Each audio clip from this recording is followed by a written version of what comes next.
कुछ श्रद्धालु भी यहाँ पर मौजूद हैं, उनसे बातचीत करते हैं। कहाँ से आए भाई साहब? हम बिहार से आए हैं। बिहार से आए। भस्म लगा ली आप? हाँ जी, लगा लिए। बाबा की जो पहली भस्म है आपने लगा ली है? हाँ जी, लगा ली। कैसा लगा है? बहुत अच्छा लगा। दर्शन हो गए आपको? नहीं हुए? नहीं, अभी नहीं हुए। दर्शन नहीं हो पाए? नहीं। आप कहाँ से आए भाई साहब? वृंदावन से, श्री राम वृंदावन से। क्या बात है, कैसा लग रहा है यहाँ पर? बड़ा ही आनंद आ रहा है। हम तो रात के 12 बजे से यहीं आनंद ले रहे हैं। ऐसा लग रहा है कि हम अपने वृंदावन में ब्रज में बैठ के जैसे आनंद लेते हैं, ऐसे अपने ठाकुर की नगरी में, महादेव की नगरी में आनंद ले रहे आप हैं। स्वर्ग में पहुंच चुके हैं, तो कुछ गुनगुना दीजिए, कुछ सुना दीजिए आज बाबा के लिए। मेरे बांके बिहारी लाल, तू इतना ना करियो सिंगार, नजर तोहे लग जाएगी प्यारे, नजर तोहे लग जाएगी। जय श्री केदार, जय महाकाल। जय महाकाल। तो ये उत्साह है जो देखते ही बन रहा है। और इस वक्त तस्वीरों में हम आपको दिखा रहे हैं मुख्यमंत्री पुष्कर सिंह धामी जो हैं वो यहाँ पर आ रखे हैं। आप देख सकते हैं मुख्यमंत्री पुष्कर सिंह धामी यहाँ पहुंच रखे हैं और उनसे बातचीत करने की कोशिश करेंगे। सर, किस तरीके से अनुभव? आज बहुत बड़ा दिन है और इस यात्रा की प्रतीक्षा हमको हमेशा रहती है। आज बाबा के कपाट खुल गए हैं, बाबा केदार के कपाट खुल गए हैं, चार धाम यात्रा शुरू हो गई है और बड़ा उत्सव का दिन है। मैं सभी आने वाले श्रद्धालु, पर्यटक, तीर्थयात्री सबका स्वागत करता हूं, अभिनंदन करता हूं और भगवान से नहीं, हमने सब व्यवस्थाएं हर संभव प्रयास किया है।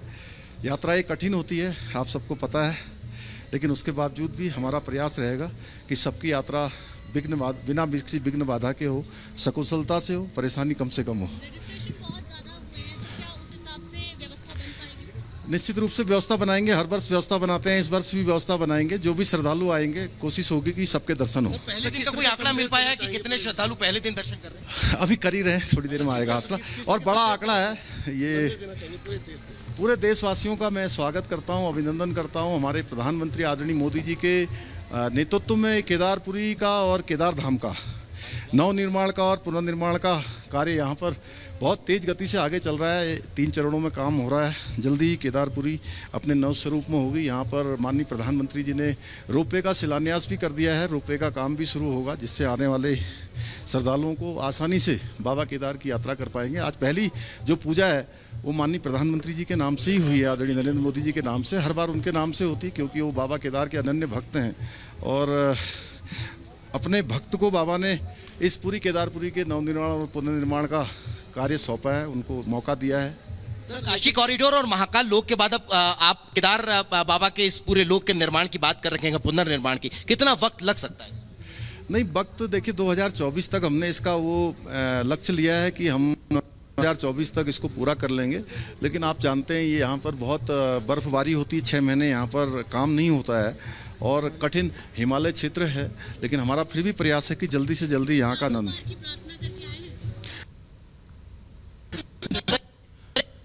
महत्वपूर्ण सवाल यहाँ पर जो हड़ताल का जिक्र हो रहा है कि जो पुनर्निर्माण कर रखे हैं उसके लिए जो नागरिक हैं, यहाँ के जो दुकानदार हैं, वो थोड़े से नाराज नजर आ रहे हैं। उनको मनाने के लिए कोई बात नहीं, उनके बारे में हम सब लोग विचार कर रहे हैं, लगातार बात कर रहे हैं। और देखिए, चाहे व्यापारी हों, तीर्थ पुरोहित हों, पंडा समाज के लोग हों, हकूकधारी हों, उत्तराखंड वासी। तो यहाँ आपने चार धाम से तस्वीरें देखी और मुख्यमंत्री पुष्कर सिंह धामी को सुना। और अब बात करते हैं दिल्ली के सीएम अरविंद केजरीवाल की जमानत को लेकर। आज सुप्रीम कोर्ट फैसला सुना सकता है, ये मुमकिन माना जा रहा है, क्योंकि इससे पहले ईडी ने जमानत का विरोध किया था और ये बताया था कि प्रचार करना चुनाव के दौरान ये मौलिक अधिकार नहीं है, ना ही कानूनी अधिकार है।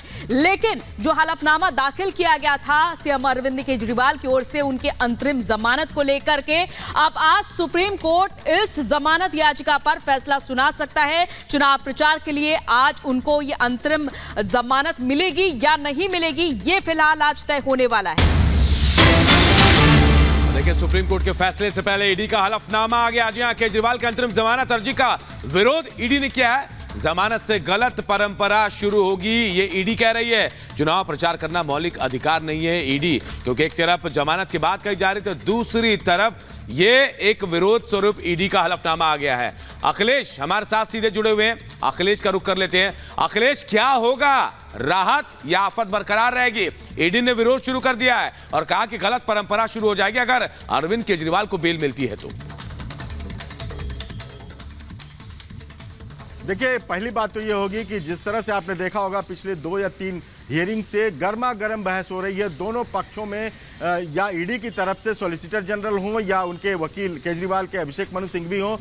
बहुत ही जबरदस्त और गर्मा गर्म बहस हो रही है और इस बात पर सिर्फ फोकस किया जा रहा है कि चुनाव के दौरान अंतरिम जमानत दी जाए और अंतरिम जमानत के तहत उन्हें प्रचार करने का मौका दिया जाए। और कोर्ट ने भी जब इस मामले को लेकर सवाल ईडी से पूछा तो ईडी भी खुलकर सामने आई और उसने कहा कि ये अब तक नहीं हुआ। पिछले 5 सालों में 123 चुनाव हो चुके हैं अलग अलग स्तरों पर, किसी को इस तरह की कोर्ट ने इजाजत नहीं दी। और ईडी का कहना है कि अगर सुप्रीम कोर्ट इस तरह की परंपरा सेट करता है तो कल से एक बाढ़ सी आ जाएगी और हर आदमी जो अपराध में शामिल नेता है वो जेल में है, वो मांगने लगेगा चुनाव प्रचार के लिए समय और जेल से बाहर निकलने की मांग करने लगेगा। ऐसे में जांच एजेंसियां क्या करेंगी, ये बड़ा सवाल ईडी ने खड़ा किया है और ईडी ने हलफनामा के जरिए ये बात कही है। हालांकि इस हलफनामे का केजरीवाल की तरफ से काफी विरोध भी किया गया। पार्टी की तरफ से कहा गया कि जब हलफनामा मांगा नहीं गया था तो ईडी ने हलफनामा कैसे दिया।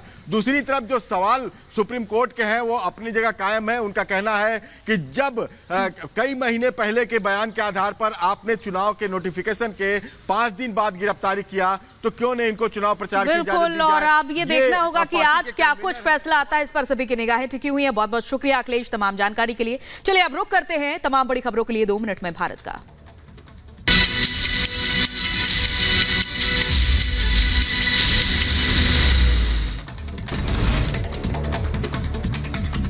उत्तराखंड के रुद्रप्रयाग में खोले गए केदारनाथ धाम के कपाट, भक्तों ने लगाए हर हर महादेव के जयकारे। मंदिर के कपाट खुलने के समय सीएम धामी भी रहे मौजूद। आज से चारधाम यात्रा शुरू। कपाट खुलने के बाद मंदिर पर की गई हेलीकॉप्टर से पुष्प वर्षा, फूलों से सजाया गया केदारनाथ मंदिर धाम। केदारनाथ धाम का पहला द्वार खुलते ही मंत्रोच्चार के साथ हुई पूजा अर्चना, भक्तों ने किए बाबा के अखंड ज्योति के दर्शन। प्रधानमंत्री नरेंद्र मोदी का आज महाराष्ट्र, तेलंगाना और ओडिशा का दौरा। महाराष्ट्र और तेलंगाना में पीएम मोदी करेंगे जनसभा तो भुवनेश्वर पहुंचकर पीएम मोदी करेंगे मेगा रोड शो। गृहमंत्री अमित शाह का आज झारखंड और बंगाल दौरा। झारखंड में एक जनसभा तो बंगाल में 2 जनसभाओं को संबोधित करेंगे शाह। जनता के सामने रखेंगे मोदी सरकार की उपलब्धियां। हरियाणा और चंडीगढ़ में बीजेपी के राष्ट्रीय अध्यक्ष जेपी नड्डा का आज दौरा। पंचकुला के सेक्टर 7 में नड्डा करेंगे रोड शो। शाम करीब 5 बजे चंडीगढ़ में करेंगे जनसभा को संबोधित।